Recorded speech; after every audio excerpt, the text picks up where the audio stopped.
Corona virus की तीसरी संभावित लहर को लेकर सरकार तैयारियों में लगी हुई है, जिसके मद्देनजर अब ऑक्सीजन प्लांट स्थापित करने पर जोर दिया जा रहा है। आज भी प्रधानमंत्री नरेंद्र मोदी ने उत्तराखंड से देश के विभिन्न स्थानों पर स्थापित किए गए 35 ऑक्सीजन प्लांट का वर्चुअल तरीके से उद्घाटन किया है। रेवाड़ी के नागरिक अस्पताल में कैबिनेट मंत्री डॉक्टर बनवारी लाल मौजूद रहे। डॉक्टर बनवारी लाल ने कहा कि कोरोना की दूसरी लहर में ऑक्सीजन के अभाव में मरीजों ने अपनी जान गंवा दी थी, इसलिए संभावित तीसरी लहर से पहले ऑक्सीजन के मामले में देश आत्मनिर्भर बनने की दिशा में आगे बढ़ रहा है। आपको बता दें कि रेवाड़ी नागरिक अस्पताल में 500 लीटर प्रति मिनट ऑक्सीजन उत्पादन प्लांट का पहले उद्घाटन हो चुका है और अब 1000 लीटर प्रति मिनट ऑक्सीजन प्लांट की यूनिट और स्थापित कर दी गई है, यानी 1500 लीटर प्रति मिनट ऑक्सीजन का उत्पादन करने में अब रेवाड़ी नागरिक अस्पताल सक्षम है। इसके साथ ही कोविड के बचाव के लिए मास्क लगाना, सामाजिक दूरी का पालन करने के लिए नेता लोगों से अपील तो करते हैं, लेकिन खुद नियमों का पालन नहीं करते हैं। आज भी मंत्री और डीसी सहित कुछ डॉक्टर्स ने मास्क लगाया हुआ था और बाकी बिना मास्क के नजर आए, जिस पर डॉक्टर बनवारी लाल ने कहा कि वो केवल अपील कर सकते हैं और अब त्योहारी सीजन में भी बड़ी संख्या में भीड़ इकट्ठा होगी, इसलिए उनकी अपील है कि लोग सामाजिक दूरी और मास्क लगाने जैसी सामान्य चीज़ों का ध्यान रखें ताकि कोविड की तीसरी लहर से पहले ही हम अपना बचाव कर सकें।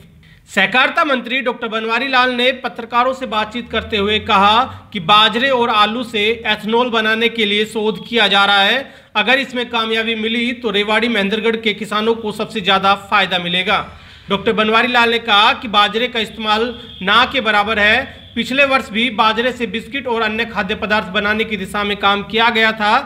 देश के यशस्वी प्रधानमंत्री माननीय नरेंद्र भाई मोदी जी द्वारा देश के अंदर लगभग 35 PSA ऑक्सीजन प्लांट का जो आज उद्घाटन हुआ है, उसी मौके पर हम सब इकट्ठे हुए थे और सबसे पहले मैं देश के प्रधानमंत्री नरेंद्र भाई मोदी को बहुत बहुत बधाई और धन्यवाद भी करता हूं कि उन्होंने कोरोना की इस घड़ी को देखते हुए देश के अंदर ऑक्सीजन को एक तरह से आत्मनिर्भर बनने का मौका दिया है और देश के अंदर इतने ऑक्सीजन प्लांट दिए हैं, तो उसके लिए मैं उनको बहुत बहुत बधाई देता हूं। क्योंकि पिछली जो हमारी वेव्स आई,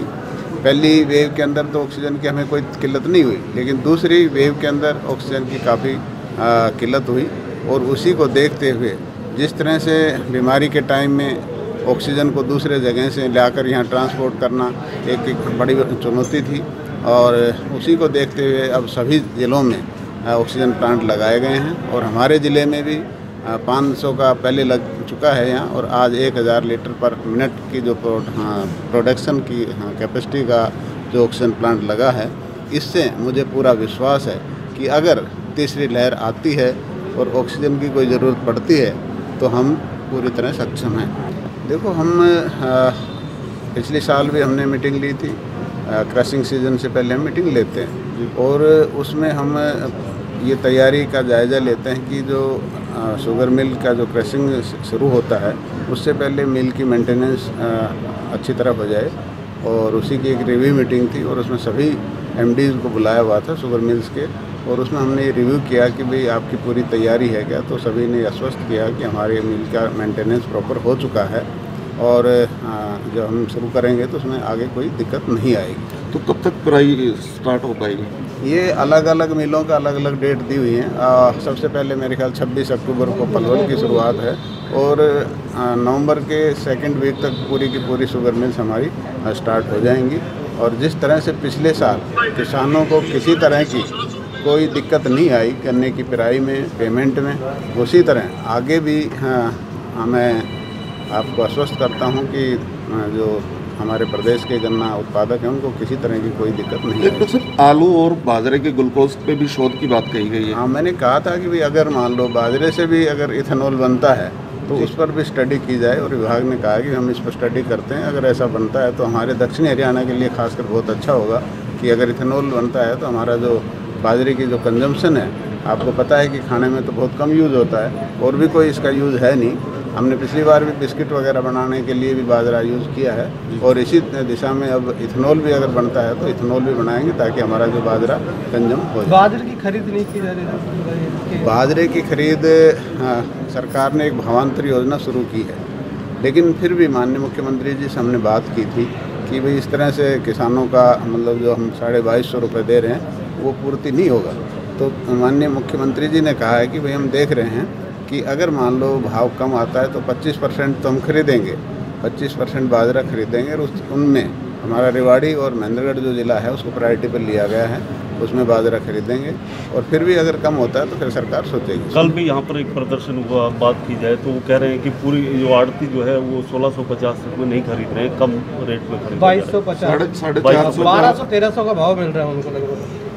मैं यही तो कहा है कि देख रही सरकार देखेगी कि बाजरे का भाव गिरने नहीं देंगे, उसमें हम 25% हमारा सरकार खरीदेगी और उसके बाद भी देखेंगे क्या पोजीशन चल रहा था। आपके और डीसी साहब के अलावा सभी के सभी ने जो है मास्क नहीं पहन रखा।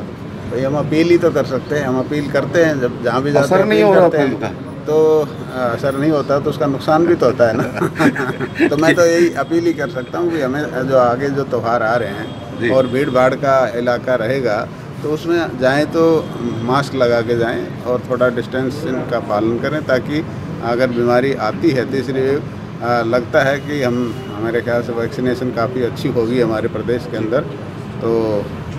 मेरे को लग नहीं रहा आएगी, लेकिन अगर आती है तो हमें सावधान रहना चाहिए। डीएपी के लिए सर लंबी कतारें लगी पड़ी। डीएपी की अभी हमने बात की थी, आज रैक लग रहा है 1000 मीट्रिक टन का और आने के बाद कोई दिक्कत नहीं।